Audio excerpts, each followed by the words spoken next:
Bharatiya Janata party की राष्ट्रीय team का ऐलान हो गया है, आपको जानकारी है। और हमारे साथ जुड़ गए हैं महेंद्र सिंह जी। नमस्कार जी महेंद्र सिंह जी। नमस्कार। बहुत स्वागत करूंगा मैं आपका। बहुत दिनों के बाद कैपिटल हेडलाइंस पर आपका ही अपना मंच है। धन्यवाद। और देखने वालों को मैं बता दूं कि कैपिटल हेडलाइंस के फाउंडर एडिटर हैं महेंद्र सिंह जी। अभी इंटरव्यू टाइम्स पर सक्रिय हैं, आप लगातार इनकी रिपोर्ट्स वहां देखते हैं, और खास तौर पर जंतर मंतर से लगातार आपने इनको देखा, पसंद किया। इंस्टाग्राम पर कई रील वायरल भी हुई।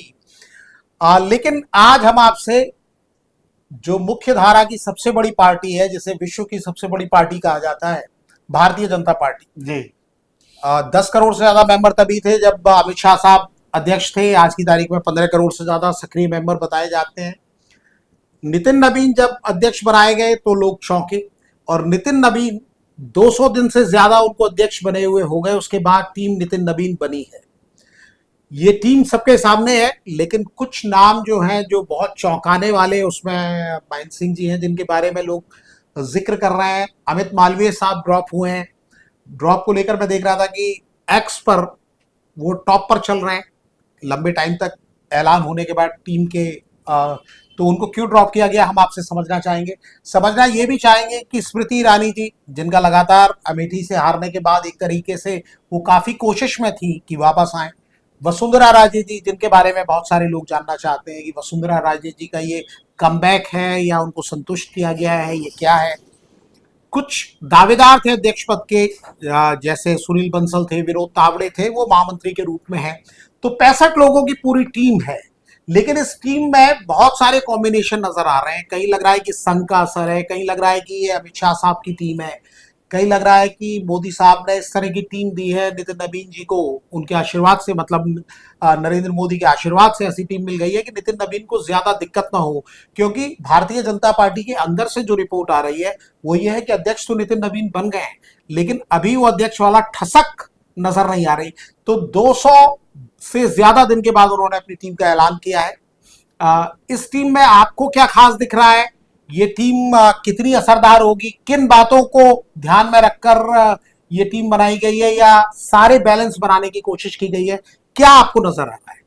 जी वत्सल जी, इसको हमें कुछ दूसरे नजरिए से ये देखना होगा कि नितिन नवीन अध्यक्ष जरूर हैं, लेकिन जैसा कि जानते हैं आप, बीजेपी में टॉप के जो लोग हैं, टॉप लीडरशिप है, उनकी ये टीम है।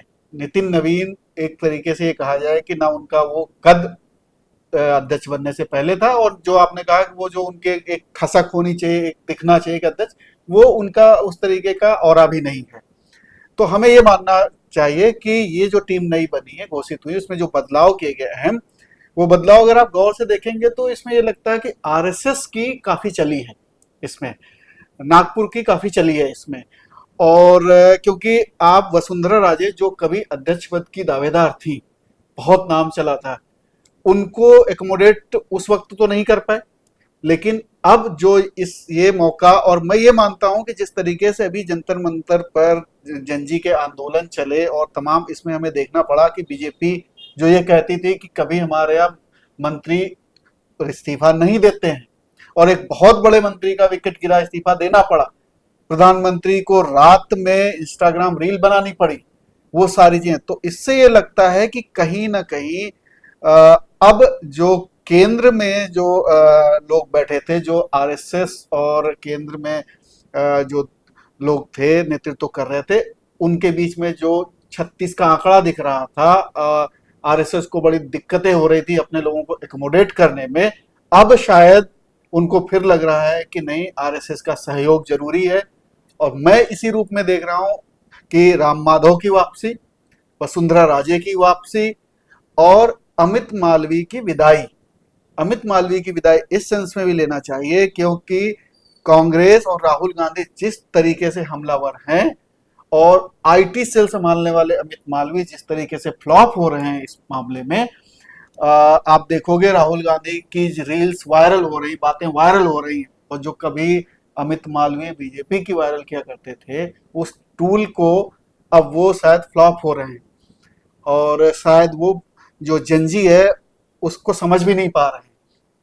तो मैं ये मानता हूं कि इसमें निश्चित तौर पर इन बदलावों को अगर देखें कि स्मृति ईरानी जो एकदम बिल्कुल अब टेलीविजन सीरियल करने लगी थी। ऐसा लग रहा था कि पॉलिटिक्स से शायद इन्होंने अब कोई इनके बीजेपी पार्टी पूछ नहीं रही, तो अपना एक अलग मुकाम पे चली गई थी। वो वापसी होती है, बंगाल चुनाव में वापसी होती है, उसके बाद फिर जिस तरीके से उन्हें नेशनल सेक्रेटरी बनाया जाता है, तो ये मैं मानता हूँ ये इसको थोड़ा सा उस नज़रिए से देखना चाहिए कि शाह और मोदी की टीम थोड़ी शायद कमजोर पड़ी है और आरएसएस की टीम थोड़ी मजबूत पड़ी है, और अब मनवाने में कामयाब है कि मेरी बात को आपको सुनना पड़ेगा। महेंद्र भाई, मैं यहाँ ये समझना चाहूंगा कि वैसे जो आपने कहा है ये बात सही है कि सबको अकोमोडेट करने की कोशिश की गई है, खासतौर पर आरएसएस की पसंद को ध्यान रखने की कोशिश की गई है। 15 अगस्त को मेरी एक बहुत बड़े जर्नलिस्ट से मुलाकात हुई जो बीजेपी की इंटरनल जानकारियां रखते हैं। उनके पास जो जानकारी थी, जैसा उन्होंने मुझे बताया, 15 अगस्त को ज्यादा लंबा वक्त नहीं बीता है, 2 ही दिन बीते हैं, तो उन्होंने मुझे बताया कि ये राष्ट्रीय कार्यकारिणी तैयार है, टीम तैयार है, अमित शाह साहब की टेबल पर है। किसी भी दिन बीजेपी का कोई स्पोक्स पर्सन इसका अनाउंस करेगा या फिर ये सोशल मीडिया पर आ जाएगी। और उन्होंने ये भी बताया कि इसके ठीक बाद हो सकता है कि अगस्त के लास्ट में आप देखें कि एक चेंज मंत्रिमंडल में भी आपको नजर आएगा। कई ऐसे चेहरे जो वेट कर रहे हैं उनको जगह मिल सकती है, जहां चुनाव होने वाले हैं वहां जगह मिल सकती है। लेकिन मैं आरएसएस पर लौटूंगा, और लौटूंगा इसलिए क्योंकि हमने देखा 2024 के इलेक्शन में लगातार हम लोग ग्राउंड पर थे और बात कर रहे थे, और उस समय हम देख रहे थे, और गोविंदाचार्य जी से भी हमारी ऑफ कैमरा बातचीत हुई। आप और मैं दोनों ही थे उस समय, वो कैमरे पर बात करने को तैयार नहीं थे, लेकिन उन्होंने भी ये बात हमें जानकारी दी थी कि दिल्ली में भी उन्होंने देखा कि आरएसएस के वर्कर्स काम नहीं कर रहे थे, और उसका असर दिखा। 400 पार का नारा था, बीजेपी के अकेले 350 पार जाने की बात थी, लेकिन 240 पर बीजेपी रुक गई।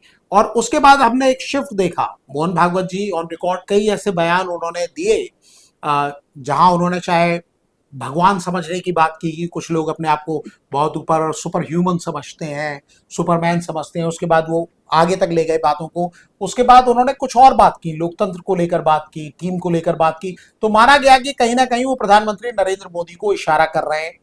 ये भी इशारा कर रहे हैं जब उन्होंने 75 पर रिटायर होने की बात की थी, एक मुद्दा ये भी बड़ा शोर हुआ। लेकिन उसके बाद हमने देखा कि प्राइम मिनिस्टर नरेंद्र मोदी ने अपनी तरफ से हाथ बढ़ाया, वो आरएसएस के मुख्यालय गए, और 11 साल में पहली बार हो गए, इस तरह की हेडलाइंस बनी। और उसके बाद उन्होंने 1-2 आर्टिकल भी संघ प्रमुख के लिए लिखा। उनके बर्थडे के मौके पर 11 सितंबर को लाल किले से आरएसएस के बारे में उन्होंने काफी कुछ कहा, 100वां साल था। उसके बाद संबंध सुधरने लगे। लेकिन यहां सबसे बड़ी चीज जो आपने ध्यान दिलाया, सोशल मीडिया जैन जी को लेकर अब सीधा संवाद मोहन भागवत खुद कर रहे हैं। और इसके बाद जैसा मैंने मोदी जी का कहा कि उनका एक शिफ्ट हुआ, पहले वो किसी को नहीं कुछ समझ रहे थे, आरएसएस को समझने लगे, यानी एक फ्लेक्सिबिलिटी नेतृत्व में भी बीजेपी के दिख रही है, वो आपको इसमें नजर आ रही है, आप ये कहना चाहते हैं? हाँ, बिल्कुल बिल्कुल दिख रही है। और ये एक ये भी चाहिए, जो पार्टियां डेमोक्रेसी में हैं, चुनाव में हैं, जनता से जीत के आने हैं, तो उनको ये गुण होना भी चाहिए। और ये चूंकि एक दंभ उस वक्त आ गया था चुनाव से पहले, बीजेपी को ये लग रहा था, टॉप लीडरशिप को, कि शायद हमें आरएसएस की जरूरत नहीं है, और बल्कि अपने अध्यक्ष से कहलवाया भी था कि अब हमें जरूरत नहीं है। और तो उसका नतीजा देखने को सभी को मिला। और वो इस वजह से भी क्योंकि आरएसएस जमीन से काम करती है, और उनका जो एक नेटवर्क है, उनकी जो लोग हैं, उनको कोई जो आरएसएस मेन कोर में, उनको कोई बीजेपी में पद नहीं चाहिए, लेकिन वो एक आइडियोलॉजी के तहत काम करते हैं और वो चाहते हैं कि बीजेपी सत्ता में रहे। लेकिन जब उनकी बात नहीं सुनी जा रही, वो लोग कुछ करा नहीं पा रहे, तो एक नाराजगी थी। और बीजेपी को ये लग रहा था कि बीजेपी के ऊपर, टॉप लीडरशिप के ऊपर कोई सुपर बॉस बैठा हुआ है। शायद वो सुपर बॉस नहीं चाहते थे, लेकिन अब चूंकि चुनाव के नतीजों ने ये बदला, तो मुझे जो लगता है कि ये एक बड़ा शिफ्ट है बीजेपी के लिए अगले चुनावों को देखते हुए, उसके मद्देनजर कि कुछ चेंज किया। दूसरा, इसमें मैं देख रहा था कि कार्यकारिणी में कुछ महिलाओं की थोड़ी सी ज्यादा एंट्री हुई है, 65 में 12 महिलाएं। हाँ, बिल्कुल। तो ये जो एक मुद्दा है महिलाओं के आरक्षण वाला संसद में, विधानसभाओं में, ये भी एक मैसेज देने की कोशिश है। और यूपी से ज्यादा लोगों को इंडक्ट किया गया है इसमें।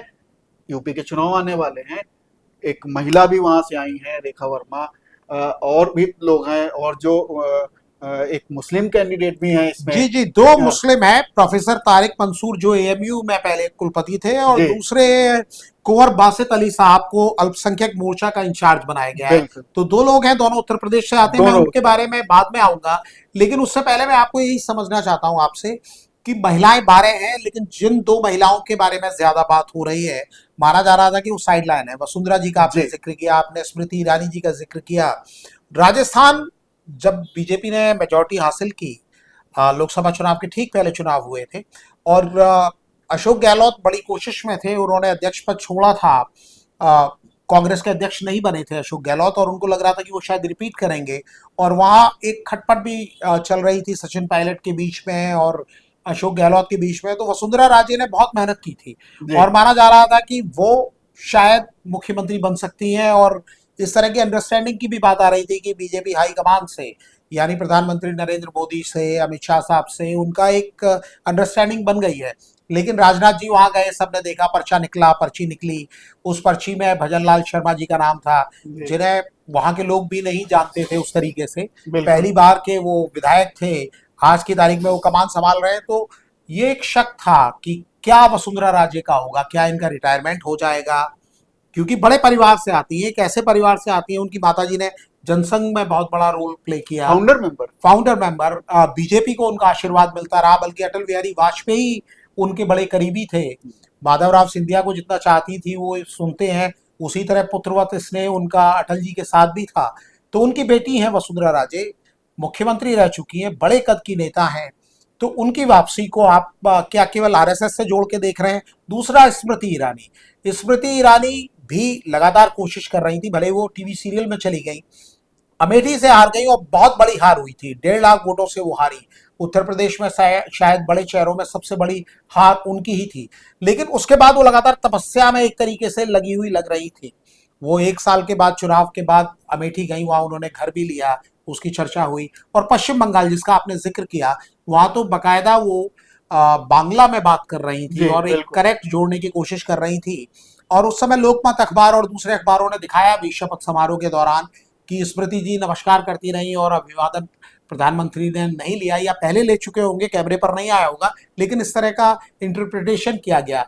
तो इन दो महिलाओं की वापसी, जिन्हें एक तरीके से मान लिया गया था कि बीजेपी कहीं भुला तो नहीं रही, किनारे नहीं कर रही, इसके बारे में मैं आपसे समझना चाहूंगा। इसमें देखिए दो चीजें, पहले हम वसुंधरा राजे की बात करते हैं। वसुंधरा राजे का जो फॉलोइंग है उनकी, एक तो वो राजपूत हैं, और राजस्थान में उनकी एक अपनी अलग पहचान है, कद्दावर नेता हैं, अच्छी प्रशासक मानी जाती हैं। तो मुझे लगता है कि उनके द्वारा राजपूतों को साधने की कोशिश, जाटों को साधने की कोशिश, ये कोशिश बीजेपी करती दिख रही है, और महिला तो हैं ही वो। और दूसरी चीज, इस सुंदरा राजे के आने से आरएसएस भी खुश होगा, और इनको शायद वरिष्ठ मतलब उपाध्यक्ष में भी इनको ऊपर रखा गया, शायद अध्यक्ष के नीचे जो इनके 12-13 उपाध्यक्ष हैं उनमें से, हाँ, तो ये पहले नंबर की उपाध्यक्ष है। तो इससे ये भी दिखाई देता है कि इनको कद इनके सम्मान के हिसाब से इनको दिया गया है। तो एक तो मैं आरएसएस प्लस महिला प्लस जाट और राजपूत वोटर्स को साधने की कोशिश में इनको मानता हूं। दूसरा, ये स्मृति ईरानी पे आ जाते हैं। स्मृति ईरानी का कनेक्ट है। स्मृति ईरानी वो शख्स हैं जो राहुल गांधी को काउंटर करती हैं हर बात पर, हर स्टेटमेंट पे, और इतने जोरदार तरीके से, कन्विंसिंग तरीके से वो अपनी बात रखती हैं। एक तो एक्टर हैं, उनके अंदर मॉड्यूलेशन है, वो बात को बहुत तरीके से रखना जानती है। तो राहुल गांधी का कद जिस तरीके से इस दौरान बढ़ रहा है, अभी आप अगर इस सेशन को गौर करें, पार्लियामेंट का हुआ था, ऐसा लग रहा था कि राहुल गांधी स्क्रिप्ट लिख रहे हैं और बीजेपी सरकार उसको फॉलो कर रही है। जो राहुल गांधी चाह रहे हैं वो सरकार को करना पड़ रहा है। उनको काउंटर करने के लिए कोई इनके पास प्रवक्ता ऐसा नहीं था जो राहुल गांधी को काउंटर कर सके। तो मुझे लग रहा है तो राहुल गांधी को आने वाले समय में लगेगा कि स्मृति ईरानी अब जब एक्टिव तरीके से पॉलिटिक्स में आएंगे तो राहुल गांधी के पीछे लगाया जाएगा इनको, कि राहुल गांधी को काउंटर करिए। दूसरा, जनजी से वो कनेक्ट होंगी, उनके अंदर वो एक क्षमता है और ये बहुत बड़ा मुद्दा भी है जनजी का।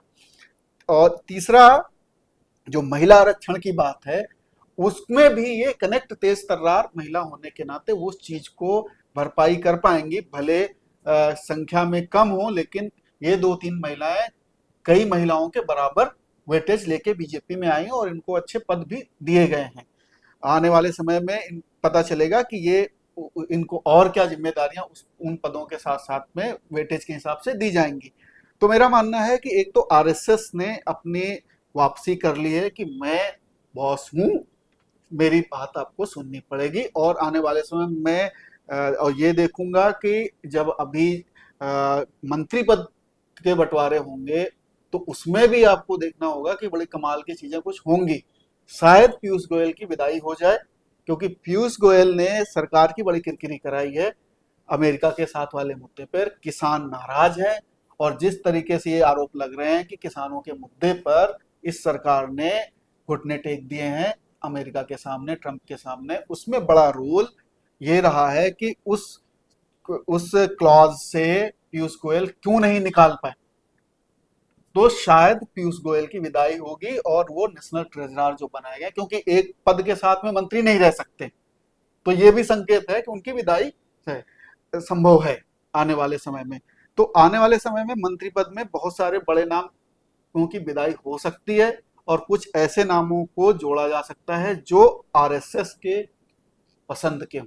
जी बिल्कुल बिल्कुल बिल्कुल, आपने बड़ा अच्छी बात ये रखी। और नेशनल ट्रेजरर उनको बनाया गया है। अब देखते हैं कि एक पद मतलब एक व्यक्ति 2 पद रहता है या, क्योंकि बड़े करीबी बताए जाते हैं प्रधानमंत्री के, वो गृह मंत्री के भी बड़े करीबी बताए जाते हैं।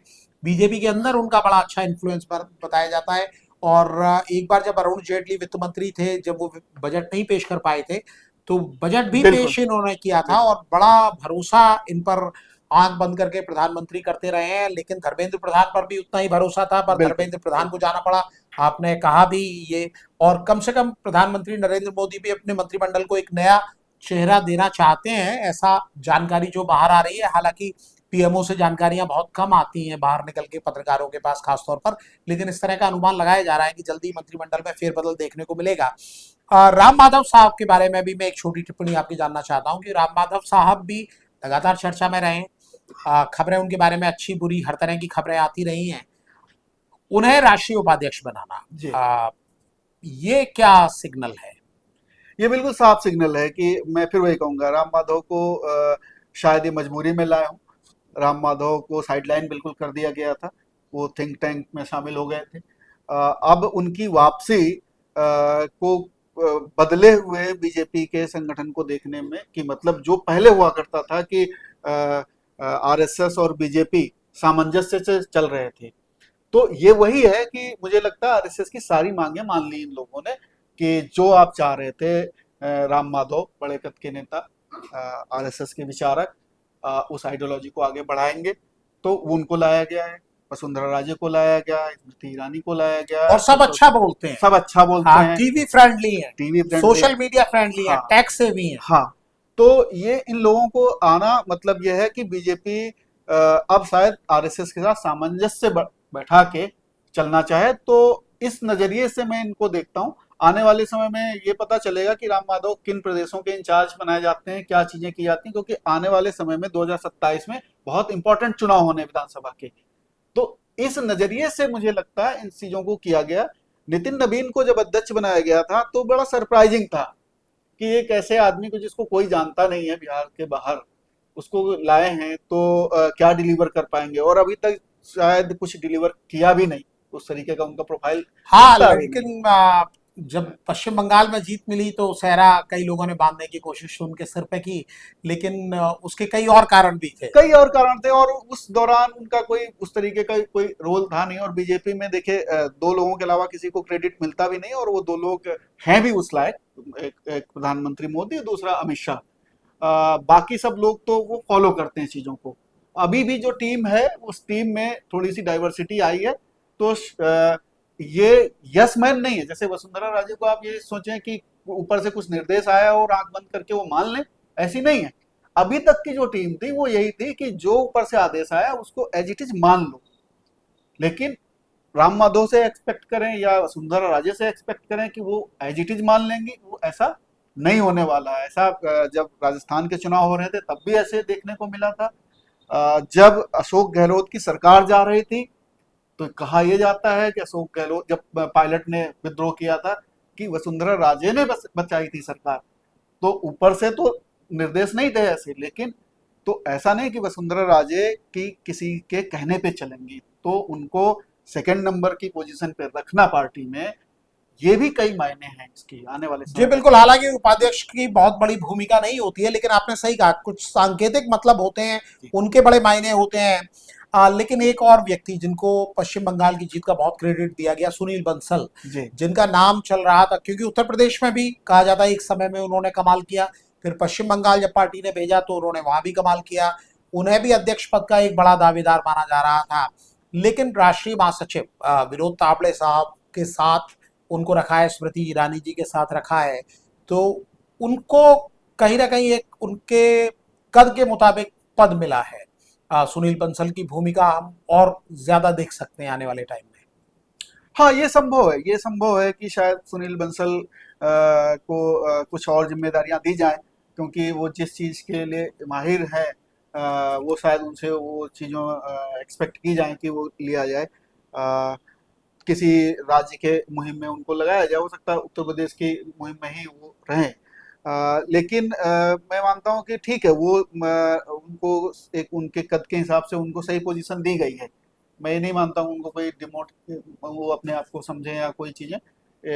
और रही बात पार्टी, फिर उसके बाद पार्टी में जो जिम्मेदारियां दी जाती हैं, ये तो हो गई कार्यकारिणी, इसके बाद जो इंचार्ज बनाए जाएंगे चीज़ों को, जो और ऑफ द रिकॉर्ड उनको जो चीज़ें मिलती हैं जिम्मेदारियां, तो वो लोग, सुनील बंसल कुछ खास किस्म की चीज़ों के माहिर हैं, तो वो उस शायद वो काम उनसे लिया जाएगा। वो काम लिया जाएगा और बड़े भरोसेमंद बताए बड़े जाते हैं भरोसेमंद टॉप बताए जाते लीडरशिप हैं। के लिए।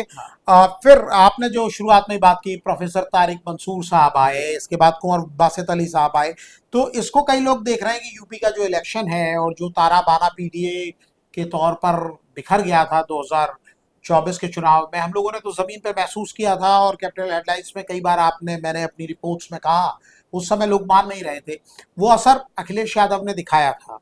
तो ये दो चेहरे, जी हालांकि माना जाता है कि बहुत ज्यादा भारतीय जनता पार्टी को मुसलमानों के वोट नहीं मिलते हैं, लेकिन प्राइम मिनिस्टर नरेंद्र मोदी लगातार कई सालों से कोशिश कर रहे हैं, कभी वो पसमानदा मुसलमानों की बात करते हैं, बाकी बातें करते हैं, रीच आउट करते हैं। हमने कई बार देखा है कि वो सीधे डायरेक्ट संवाद करने की बात करते हैं। तो क्या ये उसी कोशिश का हिस्सा है और इसका कुछ फायदा उत्तर प्रदेश के चुनाव में, क्योंकि उत्तर प्रदेश के चुनाव में चेहरा तो योगी आदित्यनाथ ही होंगे, जिनके नारे तो पूरे देश या दुनिया में मशहूर है। उन्होंने 80-20 का नारा दिया था, जी 2022 का चुनाव 80-20 के नारे पर लड़ा गया था, और असर हमने उसका देखा। कटेंगे बटेंगे वाला नारा भी उन्हीं का था, जिसे मोहन भागवत साहब ने भी दोहराया, थोड़ा बदल के प्राइम मिनिस्टर नरेंद्र मोदी ने भी दोहराया। जी तो इन दो चेहरों के उत्तर प्रदेश से हैं ये दोनों, ये भी बताया जा रहा है, जैसे स्मृति ईरानी जी जी को भी उत्तर पहचान प्रदेश से उनकी बताया। जहां की भी हो बताया गया उत्तर प्रदेश से। जी तो ये दो चेहरे क्या अल्पसंख्यक समुदाय को एड्रेस कर पाएंगे, क्या बीजेपी को कुछ वोट दिला पाएंगे, या केवल ये सांकेतिक कोशिश है कि बीजेपी से लोग सवाल करते थे कि आपने एक भी मुसलमान को टिकट नहीं दिया, आपकी कार्यकारिणी में कितने मुसलमान हैं, केवल ये दिखाने की कोशिश है? आपको क्या लग रहा है? अगर इसका ईमानदारी से विश्लेषण किया जाए तो निश्चित तौर पर ये सांकेतिक ही मैं मानता हूँ। ठीक है कि एकेडमिक चर्चा के लिए ये रहता है कि देखिए हमने तो रिप्रेजेंटेशन दिया, अब हमें मुसलमान वोट नहीं देता है तो हम क्या कर सकते हैं, और चुनाव में जीत मायने रखती है, चुनाव में हम हारने के लिए तो कैंडिडेट नहीं खड़ा करेंगे, ये आर्गुमेंट बीजेपी का रहता है। अ, अब आप एक समुदाय के खिलाफ अगर आप बहुत ज़्यादा पोलराइज करने की कोशिश वाले स्टेटमेंट देंगे, योगी आदित्यनाथ का अभी 2 दिन पहले भी यही बयान आया कि कट बटोगे तो कटोगे, ये दोबारा वो नारे फिर आने शुरू हो गए। तो फिर आप एक्सपेक्ट करें कि आपको वोट भी वो समुदाय दे जिसके खिलाफ आप एक तरीके से बहुत ज़्यादा कटु शब्दों का इस्तेमाल करते हैं, तो संभव नहीं। लेकिन हाँ, एकेडमिक चर्चा के लिए ज़रूरी है कि कुछ रिप्रेजेंटेशन हो, और मैं उसी रूप में मानता हूँ खास तौर पे कि इन्होंने कोशिश की और ये एकेडमिक चर्चा में रहेगा कि देखिए हम उनकी तरफ जाना चाहते हैं, उनको जोड़ना चाहते हैं, वो सारी चीजें करने की। इससे ज्यादा मैं नहीं देख पा रहा हूँ, और इनके कद भी इतने बड़े नहीं है कि ये पॉपुलर नेता हों जिनको इस तरीके की चीजों में पद दिए गए हों। जी। और अमित मालवीय जिनसे बातचीत की शुरुआत भी हुई थी और सारे लोग उनके बारे में बात कर रहे हैं, तो उनकी जगह दीपक म्हात्रे को लाया गया है। क्या लग रहा है आपको? जिस तरह से आपने कांग्रेस की भी बात की, जैन जी तो अपने आप में ही, क्योंकि कॉकरोच जनता पार्टी ने बाद में दम दिखाया, लेकिन शुरुआत में जमीन पर असर नहीं दिखा। जी। लेकिन जब ये पार्टी बनी, मतलब जब इसको लॉन्च किया गया, मंच ये बना, चाहे वो एक्स की बात हो या इंस्टाग्राम की बात हो, करोड़ों फॉलोअर्स अपने आप जुट गए और चर्चा भी वहीं से शुरुआत हुई कॉकरोच जनता पार्टी की। तो अमित मालवीय, आपने बताया कि एक ना एक कोई कारण ये हो सकता है। तो अभी जिस तरह से बाकी पार्टी का सोशल मीडिया सेल एक्टिव है, बीजेपी थोड़ी पिछड़ती दिख रही है, तो आप कोई बदलाव, एक नई हवा आती हुई देख रहे हैं? क्या देख रहे हैं, क्या आपको लग रहा है?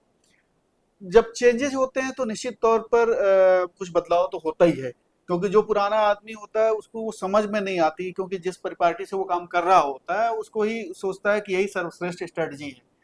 तो जब नई हवा आई तो कुछ बदलाव होंगे, और ये जरूरी है। एक ही पद पे मेरा मानना है कि लगातार किसी को नहीं बने रहना चाहिए, वो फिर वो दूषित पानी जैसा हो जाता है।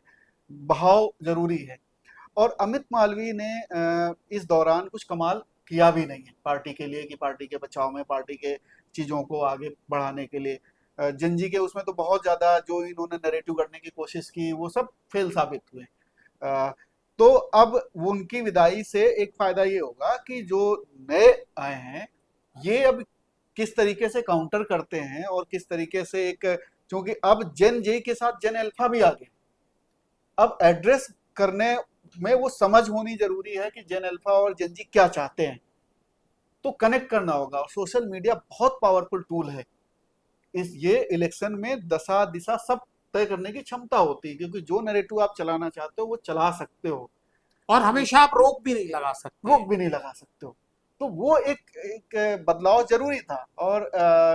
और जिस तरीके से अमित मालवीय एक डिक्टेटर की तरह से उनकी छवि बनती जा रही थी, मीडिया कर्मी भी परेशान थे, और वो किसी भी गलत नैरेटिव भी सेट करने, गलत फैक्ट्स को, कई बार वो ऐसे फैक्ट्स को भी डालते थे जिससे पार्टी की किरकिरी होती थी, जो कि गलत होता था, तस्वीर भी डाल दी गलत, चीजें भी गलत, तो इससे छवि पे बड़ा असर पड़ता था।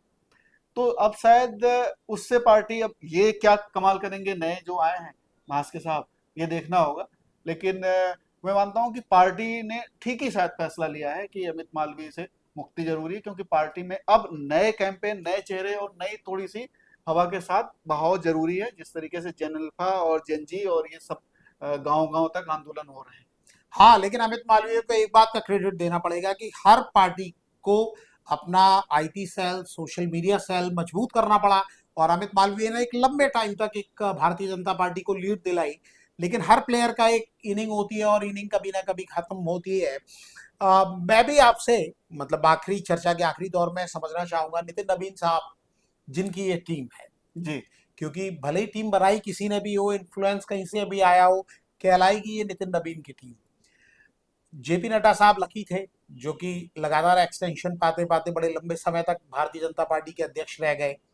नितिन नवीन साहब को अभी अपने आप को प्रूव करना है, और इस टीम में बड़े बड़े भारी भरकम नाम हैं जो ऑलरेडी बहुत पॉपुलर रहे हैं, छत्रप रहे हैं, चेहरे चर्चित हैं, अपने आप को प्रूव कर चुके हैं तमाम मोर्चों पर, सीधे हाई कमान से कनेक्ट है। कई लोगों का, ऐसे लोग भी हैं, कई लोग ऐसे हैं जिनका संघ से सीधा कनेक्ट है, और आपने कहा भी कि कई लोग ऐसे भी हैं जो किसी की सुनेंगे नहीं, अपने मन से काम करेंगे। तो इस टीम के लीडर के तौर पर नितिन नवीन के लिए कितना सहज है, कितना असहज है, या वो सोचेंगे कि भाई रिमोट कंट्रोल तो जहां से है वो सबको कंट्रोल कर लेंगे, तो मुझे ज्यादा चिंता करने की जरूरत नहीं, क्योंकि निर्देश तो ऊपर से वही आएगा, मैं केवल इंप्लीमेंट कराऊं। जी वत्सल, ये बहुत इंटरेस्टिंग सवाल है आपका, और ये पूरा एक तरीके से कोर है इशू, कि नितिन नवीन क्या इंडिपेंडेंटली पूरी टीम को संभाल के चलाने की क्षमता उनके अंदर, या उनका कद ऐसा है, या बड़े जो दिग्गज नेता हैं उनकी बात को मानेंगे। मेरा मानना है नितिन नवीन की एक चीज तो है कि बड़े सुलझे हुए व्यक्ति लगते हैं, विनम्र लगते हैं, मिलनसार हैं, और ये इनके अंदर की खूबी है। बिहार में भी वो जिनके सबसे उनके अच्छे संबंध हैं। तो शायद इन सब नेताओं को वो कम से कम उनसे किसी की शिकायत नहीं होनी पाएगी, ये मुझे लगता है नितिन नवीन को देख के। रही बात कि हर पार्टी में हाईकमान ही पार्टी को चलाता है, तो निर्देश तो ऊपर से ही आएंगे और किसी की नाराजगी दूर करने का काम भी ऊपर वाले ही करेंगे, हाईकमान ही करेंगे। लेकिन हाईकमान को भी ये चाहिए कि डे टू डे बिजनेस के लिए कोई एक ऐसा आदमी हो, कोई ऐसा विनम्र चेहरा हो जिसको कुछ चीज कह दी जाए तो वो कम्युनिकेट कर ले, मना ले, चीजों को कर ले। तो नितिन नवीन इस काम को मुझे लगता है कर पाएंगे, क्योंकि वो उनके अंदर कोई ईगो भी नहीं होगी, क्योंकि वो कम उम्र के हैं। किसी से मिलने में, किसी की बात सुनने में, किसी की डांट सुनने में भी कोई उनको दिक्कत नहीं होगी। तो मुझे लगता है कि ये काम वो बखूबी कर पाएंगे। रही बात पार्टी को चलाना, निर्देश ऊपर से आना, ये हर पार्टी में होता है, हाईकमान ही तय करता है। तो हाईकमान यहाँ भी तय करेगा। नितिन नवीन की भूमिका बस इतनी होगी कि उसको सही तरीके से इम्प्लीमेंट करवा ले। हाँ, मैं यही आपसे समझना चाहूंगा। 45 साल के हैं, यंग हैं, युवा हैं, मिलनसार हैं, आपने बिल्कुल सही कहा। लेकिन हमने यह भी देखा, बहुत ही क्राइसिस का टाइम जो भारतीय जनता पार्टी के लिए आया, जो जन जी का आंदोलन था, उसके बाद संसद का सत्र था। इसी बीच में प्रशांत किशोर जीते, उसी सीट से जीते जो नितिन नवीन ने खाली की थी, वो वहां भारतीय जनता पार्टी की हार हुई। और राहुल गांधी ने जिस दिन प्राइम मिनिस्टर के घर का घेराव किया था, वहां तक वो धरना देने पहुंचे थे, उस दिन उनका एक बयान आया था। उसके बाद वो ज्यादा एक्टिव नजर नहीं आए। शायद पार्टी ने उनको पीछे रखा या जो भी रीजन रहा हो। हालांकि जब रिजल्ट आया उनकी सीट का, उसके अगले दिन हमने वो तस्वीरें देखी कि प्राइम मिनिस्टर उनका हाथ बिल्कुल पकड़े हुए हैं, यानी भरोसा दिला रहे हो कि कोई चिंता मत करो, हम तुम्हारे साथ हैं, और तुम ये हार जीत तो चुनाव में होती रहती है। और प्राइम मिनिस्टर एक बार कह भी चुके हैं कि मेरे बॉस अब नितिन नवीन है। जी। तो ये बातें उनके अंदर जोश तो दिलाती होंगी, लेकिन मैं समझना चाह रहा हूँ जिस कुर्सी पे आप बैठे हैं, कई बार होता है कि कुर्सी इतनी बड़ी है कि आदमी को लगता है कि यार क्या मैं बैठ गया हूँ। वो फील उनके अंदर आता है, या क्या बात है, क्यों पर्दे के पीछे अभी रहते हैं, क्यों ऐसा नहीं लगता कि वो लीड ले रहे हैं। जेपी नड्डा साहब भी शुरुआत में थोड़े शेकी थे, लेकिन धीमे धीमे धीमे धीमे उन्होंने अपना स्पेस बना लिया।